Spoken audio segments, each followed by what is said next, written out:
BCom part first, business administration, paper first, business law. आज का हमारा टॉपिक है कंडीशन एंड वारंटी, शर्त एवं आश्वासन। विक्रय अनुबंध में माल के संबंध में कहे गए कथन या दिए गए विवरण या तो शर्त के रूप में होते हैं या आश्वासन के रूप में होते हैं। सेक्शन 12 सब सेक्शन 1 के अनुसार। तो अब हम सबसे पहले देखते हैं शर्त क्या है। शर्त की डेफिनेशन सेक्शन 12 सब सेक्शन 2 के अंतर्गत दी गई है। शर्त उस बंधन या कथन को कहते हैं जो अनुबंध के मुख्य उद्देश्य के लिए आवश्यक होता है तथा जिसको किसी प्रकार द्वारा या किसी पक्षकार द्वारा भंग करने या तोड़ने पर दूसरे पक्षकार को अनुबंध के परित्याग करने का अधिकार मिलता है। कहने का तात्पर्य कि विक्रय अनुबंध में प्रकट किया गया बंधन अथवा कहा गया कथन शर्त होता है। वह कथन उस विक्रय अनुबंध के लिए परम आवश्यक है। यदि उस शर्त को भंग किया जाता है तो पीड़ित पक्षकार को उस अनुबंध को निरस्त करने का अधिकार प्राप्त हो जाता है। नेक्स्ट आता है आश्वासन।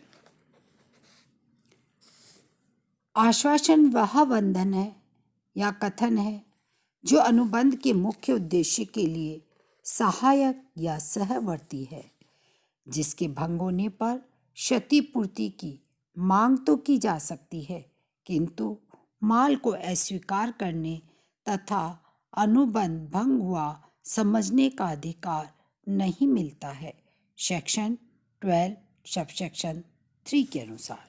अर्थात आश्वासन विक्रय अनुबंध का एक कथन या बंधन है। यह कथन या बंधन उस विक्रय अनुबंध के मूल उद्देश्य के लिए समपार्श्विक या सहायक है। इसके बाद में आता है शर्त भंग के उपचार। शर्त भंग के दशा में एक क्रेता को विक्रेता के विरुद्ध कौन कौन से अधिकार प्राप्त होते हैं, उनमें सबसे पहले आता है अनुबंध का परित्याग।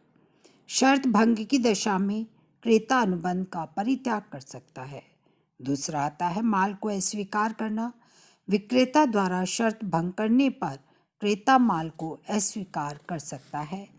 तीसरा आता है शर्त को या शर्त भंग को आश्वासन भंग समझने तथा क्षतिपूर्ति प्राप्त करने का विकल्प। क्रेता को यह विकल्प होता है कि वह किसी शर्त भंग को आश्वासन भंग समझ सकता है। ऐसी स्थिति में क्रेता विक्रेता से आश्वासन भंग के लिए क्षतिपूर्ति की मांग कर सकता है। नेक्स्ट आता है शर्त मुक्ति। क्रेता विक्रेता को शर्त के पालन से मुक्ति प्रदान कर सकता है, किंतु एक बार शर्त पालन से मुक्त कर देने के बाद क्रेता विक्रेता को उस शर्त के पालन के लिए बाध्य नहीं कर सकता है।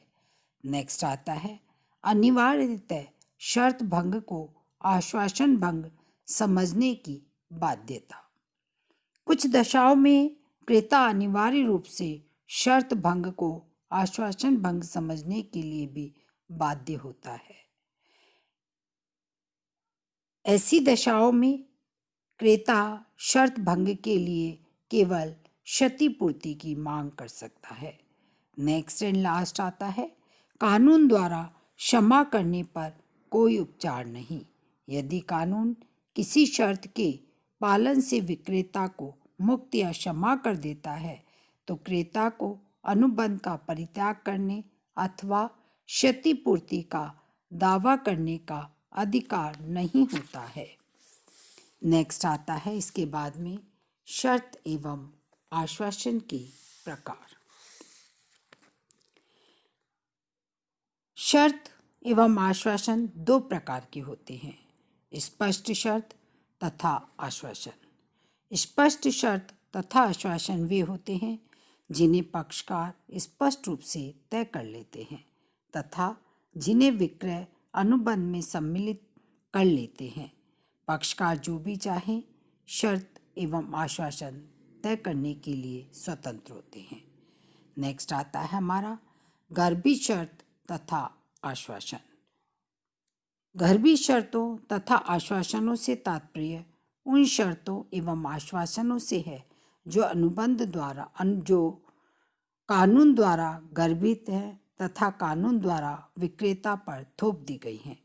कानून द्वारा गर्भित शर्तें तथा आश्वासन सभी विक्रय अनुबंधों में अपने आप लागू होते हैं यदि पक्षकारों ने इनके प्रतिकूल कोई अनुबंध नहीं किया हो अथवा ये स्पष्ट शर्त तथा आश्वासनों के प्रतिकूल न हो।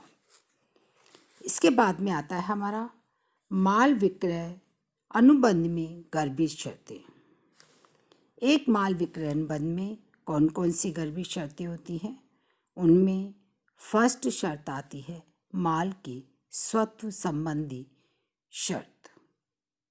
जब अनुबंध में कोई विपरीत बात न हो तो प्रत्येक विक्रय अनुबंध में माल के स्वत्व के संबंध में गर्भित शर्त होती है कि माल विक्रय की दशा में विक्रेता को माल बेचने का अधिकार होगा और विक्रय ठहराव की दशा में माल के स्वामित्व के अंतरण के समय विक्रेता को माल बेचने का अधिकार होगा। इस प्रकार यह स्पष्ट होता है कि विक्रय अनुबंध में यह गर्भित शर्त होती है कि विक्रेता को माल बेचने का अधिकार होता है। किसी भी क्रेता को अपने विक्रेता से यह पूछने की आवश्यकता नहीं है कि वह माल बेचने का अधिकारी है अथवा नहीं। यहाँ हमें एक बात और ध्यान रखनी चाहिए कि यदि किसी व्यक्ति के पास वस्तु का स्वामित्व हो किंतु उस माल को उसे बेचने का अधिकार न हो तो भी शर्त भंग माना जाएगा, अनुबंध रद्द किया जा सकता है। नेक्स्ट आता है वर्णन संबंधी शर्त। वर्णन संबंधी शर्त में आता है जब माल का विक्रय वर्णन के आधार पर होता है तो वहाँ यह गर्भित शर्त होती है कि सुपुर्द किया जाने वाला माल उस वर्णन के अनुरूप ही होगा। माल वर्णन के आधार पर बेचा हुआ तब कहा जाता है जबकि विक्रय अनुबंध में माल का या माल की विशेषताओं का वर्णन हो जिनसे माल को पहचाना एवं निर्धारित किया जा सके। माल के विवरण या वर्णन में माल की भौतिक विशेषताएं, माल की श्रेणी, माल का ट्रेड, माल का लेबल, पैकिंग आदि का उल्लेख हो सकता है। यदि ऐसा नहीं है तो क्रेता माल के अनुबंध को निरस्त कर सकता है और सुपुर्द किए गए माल को अस्वीकार कर सकता है। नेक्स्ट आता है तीसरा नमूने के संबंध में गर्भित शर्त।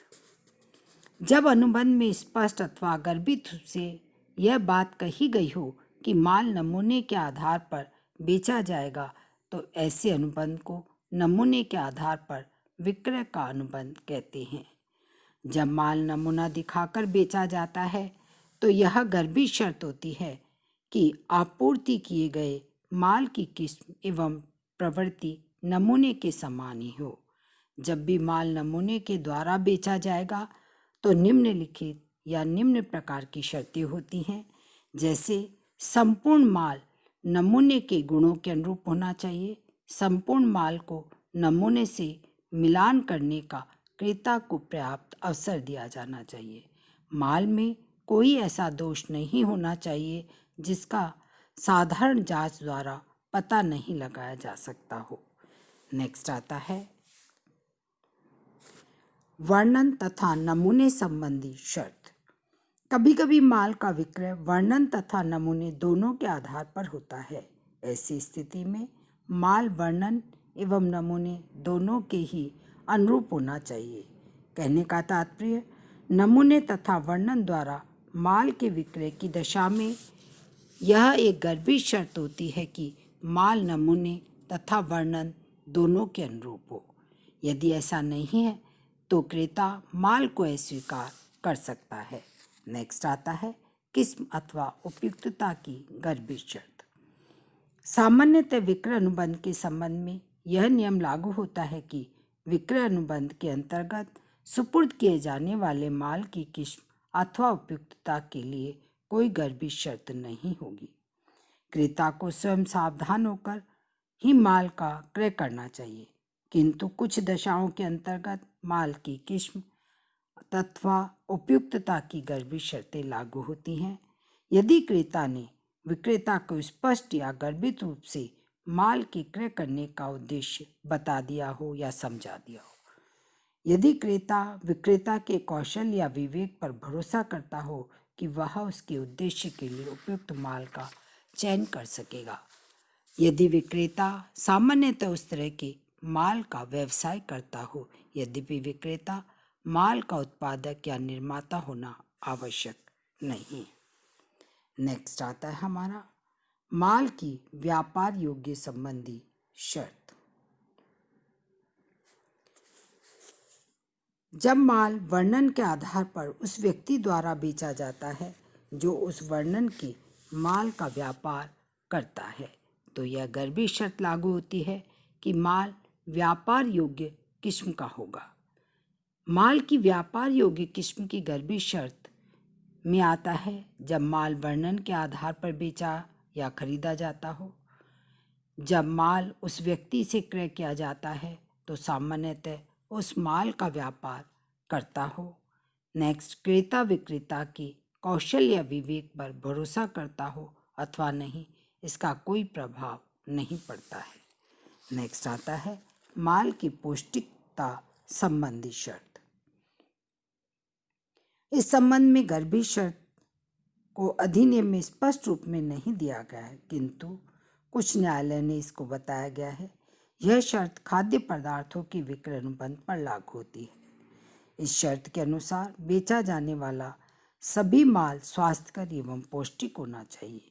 यदि ऐसा नहीं होगा तो क्रेता उस खाद्य पदार्थ के क्रय अनुबंध को निरस्त कर सकता है। फलतः क्रेता उस माल को अस्वीकार कर क्षतिपूर्ति की मांग कर सकता है। नेक्स्ट एंड लास्ट आता है व्यापार की रीति या परंपरा द्वारा शर्त। किसी विक्रय अनुबंध में व्यापारिक रीति या परंपरा के अनुसार भी माल की किस्म अथवा उसकी उपयुक्तता की शर्त हो सकती है। धारा 16 के अनुसार सामान्यतः व्यापारिक अनुबंधों में स्पष्ट नियमों के अभाव में व्यापारिक रीति एवं परंपरा का ही पालन किया जाता है। इसके साथ ही हमारी ये गर्भित शर्तें समाप्त होती हैं। Thank you very much.